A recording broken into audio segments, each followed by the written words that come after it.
CUET UG 2025 admit card റിലീസായിട്ടുണ്ട്.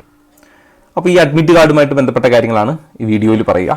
അതിൽ ആദ്യം തന്നെ പറഞ്ഞിട്ടുണ്ട് CUET UGയുടെ exam CBT computer based test ആയിരിക്കും. സിലബസും ഡീറ്റെയിലും ഒക്കെ നമ്മൾ ആദ്യ വീഡിയോയിൽ രജിസ്ട്രേഷൻ വീഡിയോയിൽ തന്നെ പറഞ്ഞിട്ടുണ്ട്. ഇത് അഡ്മിറ്റ് കാർഡുമായിട്ട് ബന്ധപ്പെട്ട വീഡിയോ മാത്രമാണ്.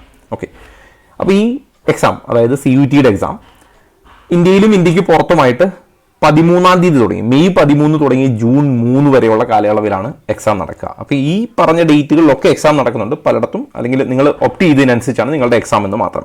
അപ്പോൾ മെയ് 13 തുടങ്ങി ജൂൺ 3 വരെയാണ് ഈ എക്സാമിൻ്റെ ഒരു കാലയളവ്. ഇനി എക്സാം സെൻറ്ററിൻ്റെ അല്ലെങ്കിൽ സിറ്റി ഇൻറ്റിമേഷൻ എവിടെയായിരുന്നു നിങ്ങളുടെ എക്സാം സെൻറ്റർ അഥവാ എക്സാം സിറ്റി എന്നുള്ളത് ഓൾറെഡി ഡിക്ലെയർ ചെയ്തിരുന്നു 7-ാം തീയതി. അത് നിങ്ങൾ ഓൾറെഡി അറിഞ്ഞിട്ടുണ്ടാവും, നിങ്ങൾ സിറ്റി ഏതാണെന്ന് മനസ്സിലാക്കിയിട്ടുണ്ടാവും. ഇനി മൂന്നാമത് പറഞ്ഞിട്ടുണ്ട് admit card CUET 2025 scheduled from 13th May to 16th May, അതായത് 13, 14, 15, 16 ഈ 4 ദിവസത്തെ അഡ്മിറ്റ് കാർഡ് മാത്രമാണ് 10-ാം തീയതി റിലീസായിരിക്കുന്നത്.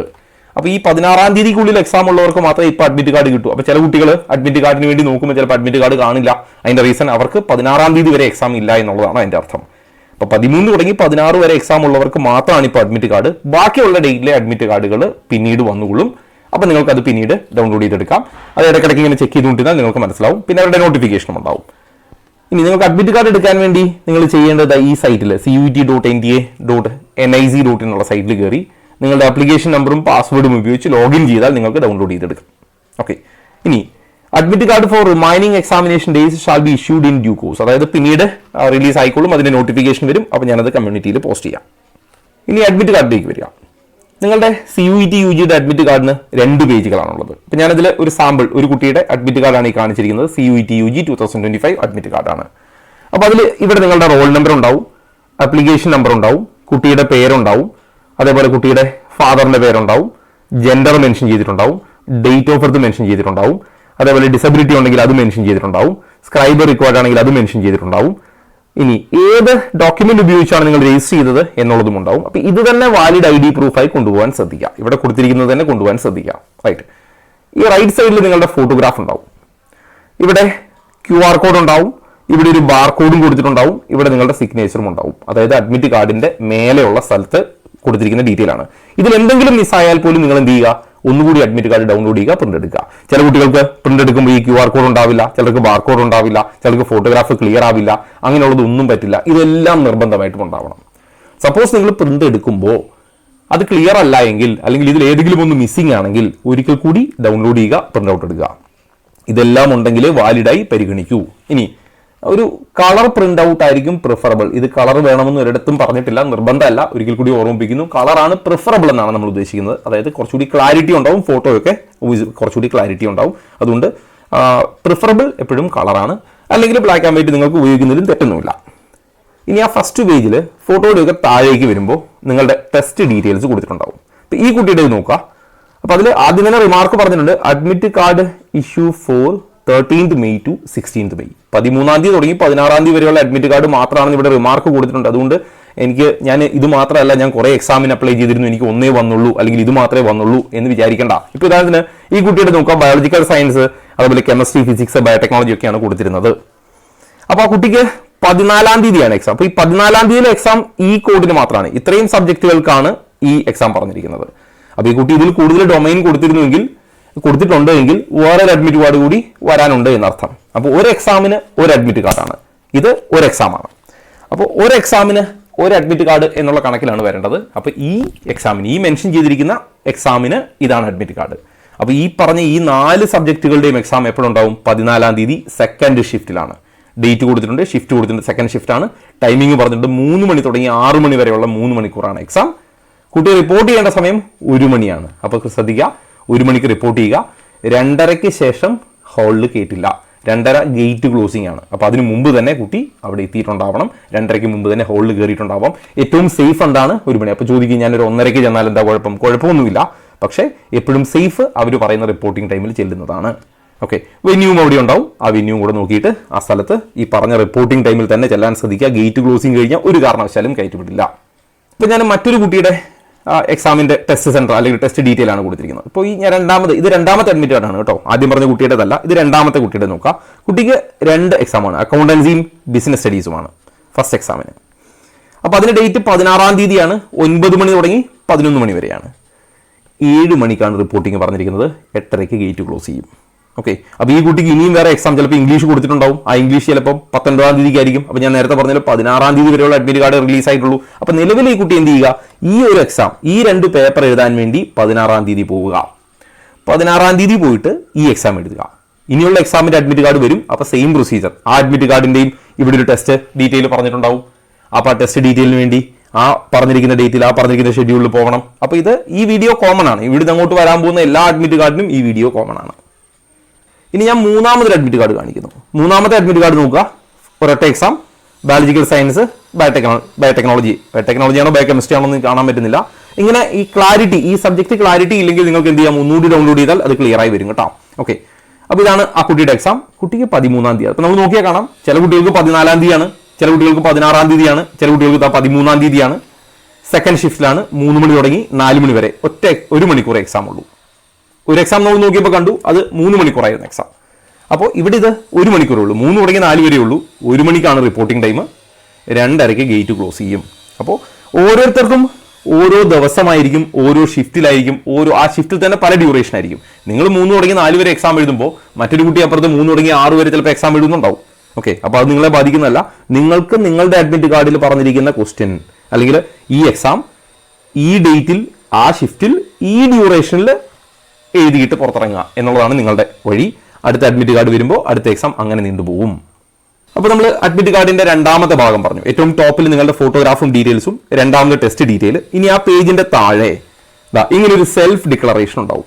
ഈ സെൽഫ് ഡിക്ലറേഷനിൽ ഐ എന്നതിന് ശേഷം നിങ്ങളുടെ പേര് പ്രിന്റ് ചെയ്തിട്ടുണ്ടാവും, നിങ്ങളുടെ ഫുൾ അഡ്രസ്സ് പ്രിന്റ് ചെയ്തിട്ടുണ്ടാവും. അതിനുശേഷമാണ് അതിനെയാണ് ഡിക്ലറേഷൻ എന്ന് വിളിക്കാം. ഇവിടെ നിങ്ങൾ എന്ത് ചെയ്യണം, ഇവിടെ നിങ്ങളുടെ ഫോട്ടോഗ്രാഫ് പേസ്റ്റ് ചെയ്യണം. ഏത് ഫോട്ടോഗ്രാഫാണ്? Same as uploaded on application form. നിങ്ങൾ അപ്ലൈ ചെയ്തപ്പോൾ കൊടുത്ത അതേ ഫോട്ടോഗ്രാഫ് എന്ന് പറഞ്ഞാൽ ഈ അഡ്മിറ്റ് കാർഡിന്റെ മേലെ റൈറ്റ് കോർണറിൽ ഒരു ഫോട്ടോ പ്രിന്റ് ചെയ്ത് വന്നിട്ടുണ്ടല്ലോ, ആ പ്രിന്റ് ചെയ്ത അതേ ഫോട്ടോ തന്നെയായിരിക്കണം ഇവിടെയും പേസ്റ്റ് ചെയ്യുന്നത്. അപ്പോൾ അത് മാറരുത്, സെയിം ഫോട്ടോ ആയിരിക്കണം. അപ്പോൾ ഡേറ്റ് അല്ലെങ്കിൽ പേര് പ്രശ്നമൊന്നുമില്ല. ഇപ്പം മേലെ ഉള്ളതിൽ ഡേറ്റ് ഉണ്ട്, പേരുണ്ട്, ഇവിടെ അതില്ല, അതൊന്നും പ്രശ്നമില്ല. അല്ലെങ്കിൽ അവിടെ പേരില്ല, ഇവിടെ ഉണ്ട്, അതും പ്രശ്നമില്ല. സെയിം ഫോട്ടോ ആയിരിക്കണമെന്നേ ഉള്ളൂ. അതിന്റെ താഴെ പേര് ഡേറ്റ് ഒരു ഫാക്ടർ അല്ല. ഇനി ഇവിടെ നിങ്ങളുടെ ലെഫ്റ്റ് ഹാൻഡ് തമ്പ് ഇംപ്രഷൻ, കാൻഡിഡേറ്റിന്റെ ലെഫ്റ്റ് ഹാൻഡ് തമ്പ് ഇംപ്രഷൻ എടുക്കുക. ഇത് രണ്ടും നിങ്ങൾ വീട്ടിൽ നിന്ന് തന്നെ ചെയ്തിട്ട് പോകണം. എന്നാൽ നേരെ തിരിച്ച് ഇവിടെ നിങ്ങളുടെ സിഗ്നേച്ചർ ആണ്, അത് നിങ്ങൾ ഇപ്പോൾ ഇടരുത്. എപ്പോഴാണ് ഇടേണ്ടത്? ഇൻവിജിലേറ്ററിന്റെ പ്രസൻസിൽ ഇടാവൂ. അപ്പോൾ ശ്രദ്ധിക്കുക, അഡ്മിറ്റ് കാർഡിന്റെ ഫസ്റ്റ് പേജ്, ഈ പേജ് നിങ്ങൾ എടുക്കുമ്പോൾ അതിൽ നിങ്ങൾ ആകെ ചെയ്യേണ്ടത് ഇവിടെ ഒരു ഫോട്ടോ പേസ്റ്റ് ചെയ്യുക, ഇവിടെ ലെഫ്റ്റ് ഹാൻഡ് തമ്പ് ഇംപ്രഷൻ എടുക്കുക, മതി. ബാക്കി സിഗ്നേച്ചർ ഇൻവിജിലേറ്ററിന്റെ പ്രസൻസിലാണ് ചെയ്യേണ്ടത്. ക്ലിയർ അല്ലേ? ഇനി ഇൻസ്ട്രക്ഷൻസിലേക്ക് വരുന്നു. ഇൻസ്ട്രക്ഷൻസ് ഓൾമോസ്റ്റ് എല്ലാ എക്സാമുകൾക്കുമുള്ള common instructions. Candidate must reach the centre at the time indicated on admit card. Admit കാർഡിൽ പറഞ്ഞിരിക്കുന്ന സമയത്ത് തന്നെ ചെല്ലുക. The candidate should ensure that the question paper is or as per the opted subject. കുട്ടി opt ചെയ്ത സബ്ജക്റ്റിന്റെ question തന്നെയാണ് വന്നിരിക്കുന്നതെന്ന് confirm ചെയ്യുക. ദെൻ മാൽ പ്രാക്ടീസുകളൊന്നും ചെയ്യാൻ പാടില്ല. ദെൻ എക്സാം ഗേറ്റ് ക്ലോസിംഗ് ടൈമിന് ശേഷം ഒരാളെയും പെർമിറ്റ് ചെയ്യില്ല. എക്സാം കഴിയാണ്ട് ഒരാളെയും പുറത്തുവിടില്ല. ഫിസിക്കൽ ഡിസബിലിറ്റി ഉള്ള കുട്ടികളാണെങ്കിൽ സ്ക്രൈബിന്റെ ഫെസിലിറ്റി ഉപയോഗിക്കാം, അവർക്ക് അഡീഷണലി 20 മിനിറ്റ്സ് ഉണ്ടാവും. ഇങ്ങനെയുള്ള ജനറൽ ഇൻസ്ട്രക്ഷൻസ് ഒക്കെയാണ്. പിന്നെ അത് കഴിഞ്ഞിട്ട് പിന്നെ ശ്രദ്ധിക്കേണ്ട കാര്യം, all candidates are required to download and read carefully the instructions given in admit card. Admit കാർഡിലെ ഇൻസ്ട്രക്ഷൻസ്, അതായത് ഈ പേജ് കൃത്യമായിട്ട് വായിച്ചിട്ടുണ്ടെന്ന് ഉറപ്പുവരുത്തണം. The admit card consist 2 pages. Page 1 the sender detail, self declaration, and page 2 with important instructions. ഇത് മുഴുവൻ download ചെയ്തിട്ടുണ്ടാവണം, അതായത് നിങ്ങളത് മനസ്സിലാക്കിയിട്ടുണ്ടാവും എന്നുള്ളതിന്റെ ഉറപ്പ്. ഓക്കെ, പിന്നെയുള്ള മറ്റൊരു കാര്യം, റിലീജിയസ് അല്ലെങ്കിൽ കസ്റ്റമറി ഡ്രസ്സ് ഉപയോഗിക്കുന്ന കുട്ടികൾ അവരെന്ത് ചെയ്യുക, മാക്സിമം നേരത്തെ റിപ്പോർട്ടിംഗ് ടൈമിൽ തന്നെ അവിടെ ചെല്ലാൻ ശ്രദ്ധിക്കുക. കാരണം എന്താണ്, റിലീജിയസ് ഡ്രസ് ഒക്കെ ആയതുകൊണ്ട് ആ ഫ്രിസ്കിംഗ് പ്രോസസ്സ് കുറച്ച് ടൈം കൺസ്യൂമിംഗ് ആയതുകൊണ്ട് നിങ്ങൾ കൃത്യമായിട്ട് റിപ്പോർട്ടിംഗ് ടൈമിൽ തന്നെ ചെല്ലാൻ ശ്രദ്ധിക്കുക. ഇനി മറ്റൊരു ഇമ്പോർട്ടന്റ് ഇൻസ്ട്രക്ഷൻ എന്താ വെച്ചാൽ, no candidate would be allowed to enter the exam centre without the admit card. Admit card ഇല്ലാതെ. അതേപോലെ അണ്ടർടേക്കിംഗ് എന്താണെന്ന് ഞാൻ പറഞ്ഞു. ആ പേരും ഒക്കെ കൊടുത്തിരിക്കുന്നതിന്റെ താഴെ ഫോട്ടോ ഒട്ടിച്ച് നമ്മൾ സൈൻ ചെയ്യുന്നതിനാണ് അഡ്മിറ്റ് കാർഡിന്റെ അണ്ടർടേക്കിംഗ് എന്ന് പറയുക. അത് ഒന്നുമില്ല, അഡ്മിറ്റ് കാർഡിന്റെ ഫസ്റ്റ് പേജ് തന്നെ. ഇനി ഒരു കാര്യം കൂടി ശ്രദ്ധിക്കുക, ഈ അഡ്മിറ്റ് കാർഡിന്റെ ഫസ്റ്റ് പേജിൽ ഞാൻ പറഞ്ഞ എല്ലാ ഡീറ്റെയിലും വരണം. ചില കുട്ടികൾ പ്രിന്റ് ഔട്ട് എടുക്കുമ്പോൾ ഫോട്ടോയൊക്കെ ആദ്യത്തെ പേജിൽ, ടെസ്റ്റ് ഡീറ്റെയിൽ അതിന്റെ താഴെ, പിന്നെ തമ്പ് ഇംപ്രഷൻ ഒക്കെ എടുക്കുന്ന അടുത്ത പേജിൽ പോകും. അതില്ല. ഒരു അഡ്മിറ്റ് കാർഡിലെ 3 പാർട്ടായിട്ടാണ് ഞാൻ പറഞ്ഞത്. ടോപ്പിൽ നിങ്ങളുടെ ഫോട്ടോയും ഡീറ്റെയിലും ഒക്കെ ഉണ്ടാവണം. ടെസ്റ്റ് ഡീറ്റെയിൽ രണ്ടാമത്, മൂന്നാമത് നിങ്ങളുടെ ഫോട്ടോ പേസ്റ്റ് ചെയ്യുക, തമ്പ് ഇംപ്രഷൻ എടുക്കുക, സിഗ്നേച്ചർ ഇടാനുള്ള ബോക്സ്. ഇത്രയും ഒരു പേജിൽ തന്നെ ആയിരിക്കണം. ഈ ഒരു പേജ് കൊണ്ട് തന്നെ നിങ്ങളുടെ അഡ്മിറ്റ് കാർഡ് കഴിയും. അങ്ങനെ തന്നെ ആയിരിക്കണം അതിന്റെ പാറ്റേൺ, അത് ശ്രദ്ധിക്കുക. അങ്ങനെ അല്ലെങ്കിൽ നിങ്ങൾ ആ കഫേയിൽ പറഞ്ഞാൽ അവരത് അലൈൻ ചെയ്ത് ഒരു പേജിൽ ആക്കി തരും. ഓക്കെ, ഇനി അടുത്ത പ്രത്യേകത, candidates will be permitted to carry. എന്തൊക്കെ കൊണ്ടുപോകാമെന്നുള്ളത് ശ്രദ്ധിക്കുക. പേഴ്സണൽ ട്രാൻസ്പെറന്റ് വാട്ടർ ബോട്ടിൽ, നിങ്ങൾക്ക് ഒരു മിനറൽ വാട്ടർ വാങ്ങി അതിന്റെ സ്റ്റിക്കർ ഒഴിവാക്കി അത് ഉപയോഗിക്കാം. Admit card downloaded from NTA website. ഇത് ഒരു ക്ലിയർ പ്രിന്റ് ഔട്ട് എടുക്കണം. ഞാൻ നേരത്തെ പറഞ്ഞില്ല, കളർ ആണെങ്കിൽ നല്ലത്. മൂന്നാമത്തേത് അഡീഷണൽ 2 പാസ്പോർട്ട് സൈസ് ഫോട്ടോഗ്രാഫ്. അപ്പൊ ശ്രദ്ധിക്കുക, അഡീഷണൽ സാധാരണ എക്സാമുകൾക്ക് ഒരു പാസ്പോർട്ട് സൈസ് ഫോട്ടോ ആണെങ്കിൽ ഇവിടെ 2 പാസ്പോർട്ട്. അപ്പോൾ മൊത്തം നിങ്ങൾ എത്ര പാസ്പോർട്ട് ഒരു എക്സാമിന് ഉപയോഗിക്കേണ്ടി വരും? ഒന്ന് അതിൽ പേസ്റ്റ് ചെയ്തു, 2 എണ്ണം വേറെ. നീറ്റിനൊക്കെ ആയിരുന്നപ്പോൾ ഒരു പാസ്പോർട്ടും ഒരു പോസ്റ്റ് കാർഡുമായിരുന്നു. ഇവിടെ അങ്ങനെയല്ല, 2 പാസ്പോർട്ട് ആണ് അഡീഷണലി കൊണ്ടുപോകേണ്ടത്. അപ്പം മൊത്തം 3 പാസ്പോർട്ട് സൈസ് ഫോട്ടോ നിങ്ങൾക്ക് വേണ്ടി വരും. 3 പാസ്പോർട്ട് സൈസ് ഫോട്ടോയിൽ 1 എണ്ണം നിങ്ങൾ പേസ്റ്റ് ചെയ്തു, 2 എണ്ണം നിങ്ങൾക്ക് അറ്റൻഡൻസ് ഷീറ്റിൽ പേസ്റ്റ് ചെയ്യാനുണ്ടാവണം. So additional 2 passport size photo. Original valid ID proof. ഈ വാലിഡ് ID പ്രൂഫ് ഏതാണെന്ന് മെൻഷൻ ചെയ്തിട്ടുണ്ട്. അത് നിങ്ങൾക്ക് പാൻ കാർഡ് ആവാം, ഡ്രൈവിംഗ് ലൈസൻസ് ആവാം, വോട്ടേഴ്സ് ID ആവാം, പാസ്പോർട്ട് ആവാം, ആധാർ കാർഡ് വിത്ത് ഫോട്ടോഗ്രാഫ് ആവാം, ആധാർ ആവാം. ഇതല്ലാത്തതൊന്നും പെർമിറ്റ് ചെയ്യില്ല. അപ്പോൾ ഞാൻ നേരത്തെ പറഞ്ഞു, നമ്മുടെ ഫസ്റ്റ് പേജിൽ മെൻഷൻ ചെയ്തിരുന്നു ഏതാണ് നമ്മൾ രജിസ്ട്രേഷൻ ഉപയോഗിച്ച ഡോക്യുമെന്റ് എന്ന്. അത് തന്നെയാണെങ്കിൽ better. Okay, most preferably Aadhaar തന്നെ കൊണ്ടുപോവുകയാണ് നല്ലത്. ഓക്കെ, അപ്പോൾ അത് നമ്മൾ പറഞ്ഞു എന്തൊക്കെ വേണമെന്നുള്ളത് ഓർമ്മിപ്പിച്ചു. അപ്പോൾ ഒരിക്കൽ കൂടി ഓർക്കുക, വാട്ടർ ബോട്ടിൽ ഉണ്ടാവണം, അഡ്മിറ്റ് കാർഡ് ഉണ്ടാവണം, 2 പാസ്പോർട്ട് സൈസ് ഫോട്ടോ അഡീഷണലി കയ്യിൽ കരുതണം. ഒട്ടിച്ചത് കൂടാതെ, ഒട്ടിച്ചത് ഈ കൂട്ടത്തിൽ വരില്ല, അതിൽ ഒട്ടിച്ചത് കൂടാതെ 2 അഡീഷണൽ പാസ്പോർട്ട് സൈസ് ഫോട്ടോ വേണം, ഒരു വാലിഡ് ID പ്രൂഫും വേണം. ഇത്രയും നിങ്ങൾ നിർബന്ധമായിട്ടും കൊണ്ടുപോകണം. റൈറ്റ്. ഇനി അതേപോലെ തന്നെ ബിഫോർ റീച്ചിങ് സെന്റർ അടുത്ത ഇൻസ്ട്രക്ഷൻ ആണ്, candidate must enter the required details in self declaration എന്ന് പറഞ്ഞാൽ നിങ്ങളൊന്നും എൻ്റർ ചെയ്യേണ്ട, അതിലുണ്ട്. അവരത് പറഞ്ഞപ്പോൾ അങ്ങനെ പറഞ്ഞു എന്നേ ഉള്ളൂ. നിങ്ങൾക്ക് എന്ത് ചെയ്യാം, അതിൽ ഓൾറെഡി പ്രിന്റ് ചെയ്ത് വന്നിട്ടുണ്ട്. അതിന്റെ താഴെ നിങ്ങളുടെ ഫോട്ടോയും പേസ്റ്റ് ചെയ്ത് തമ്പ് ഇംപ്രഷനും എടുത്താൽ മതി. അപ്പോൾ അതിൽ പറഞ്ഞിട്ടുണ്ട് put the thumb impression. Okay, photo paste ചെയ്യുക, തമ്പ് ഇംപ്രഷൻ ഒക്കെ ഇട്ടിച്ച് അഡ്മിറ്റ് കാർഡ് റെഡി ആയിരിക്കണം. സിഗ്നേച്ചർ അതിലിടരുത്, സിഗ്നേച്ചർ അവിടെ ചെന്നിട്ട് മാത്രം. അടുത്ത ശ്രദ്ധിക്കുക, candidates are not allowed to carry any other personal belongings like pen, electronic devices, metals or mobile phones etcetera. അതായത് ഈ മേൽ പറഞ്ഞിരിക്കുന്നതല്ലാത്ത ഒരു സാധനവും പെർമിറ്റ് ചെയ്യില്ല, ഇൻക്ലൂഡിംഗ് പെൻ. അതിലൊരു ചെറിയ പ്രശ്നമുണ്ട്, പെന്ന് കൊണ്ടുപോകരുത് എന്ന് പറഞ്ഞിട്ടുണ്ട്. സാധാരണ എല്ലാ CBT എക്സാമുകൾക്കും പെന്ന് നമ്മൾ കൊണ്ടുപോവുകയാണ് ചെയ്യുക. അവിടുന്ന് പെന്ന് തരാറില്ല, നീറ്റിന് മാത്രമാണ് പെന്ന് തരിക. അപ്പോൾ പെന്ന് കൊണ്ടുപോകരുതെന്ന് പറഞ്ഞിരിക്കുന്നു, എങ്കിലും നിങ്ങൾ ഒരു സേഫ്റ്റിക്ക് വേണ്ടി ഒരു പെന്ന് കയ്യിൽ കരുതിക്കൊള്ളുക. കാരണം റഫർക്ക് ചെയ്യാനുള്ള പേപ്പർ അവർ പ്രൊവൈഡ് ചെയ്യുമെന്ന് പറഞ്ഞിട്ടുണ്ട്, പെന്നിനെ കുറിച്ച് പറഞ്ഞിട്ടില്ല. പെന്ന് പെർമിറ്റ് ചെയ്യില്ല എന്ന് പറഞ്ഞിട്ടുണ്ട്. അപ്പോൾ മേ ബി അവിടുന്ന് തരേണ്ടതാണ്. എനിവേ ഒരു പെന്ന് കയ്യിലെടുക്കുന്ന പ്രശ്നം കൊണ്ട് അത് നമുക്ക് ആ ഇഷ്യൂ ഒഴിവാക്കാം. മോസ്റ്റ് പ്രോബബ്ലി അവർ പ്രൊവൈഡ് ചെയ്യുമെന്ന് പ്രതീക്ഷിക്കുന്നു. ഓക്കെ, അപ്പോൾ ഈ പറഞ്ഞ ഒരു സാധനങ്ങളും ഇതല്ലാത്ത, അതായത് ഈ പറഞ്ഞിരിക്കുന്ന ലിസ്റ്റിൽ പെട്ട സാധനങ്ങളല്ലാത്ത ഒന്നും അതിൽ കൊണ്ടുപോകാതിരിക്കുക.